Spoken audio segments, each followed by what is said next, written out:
আজকে আমি এখানে গাছের জন্য স্যুপ বানাচ্ছি। অবশ্য আপনারা কেউ স্যুপ ভাবলে ভুল করবেন না, এটা আসলে স্যুপের মতোই।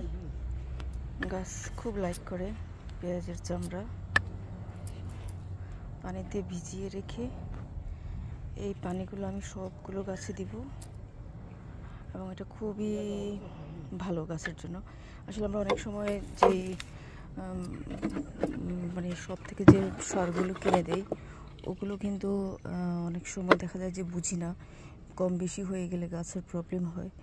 বাট এই ন্যাচারাল পানিটা গাছের কোনো ক্ষতি করবে না।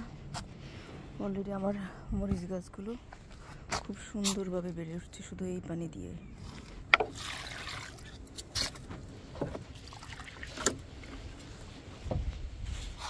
কুমড়ো গাছটা আমি নতুন করে লাগাচ্ছি, যার কারণে আমি এটা এখানে দিচ্ছি। যেগুলো একদম বেশি মানে কয়েকবার পানি দেওয়ার পরে পানি চেঞ্জ, মানে পানি যতবারই পানি দেই ততবারই তো গাছে দিয়ে দিয়ে পানি কমে যায়।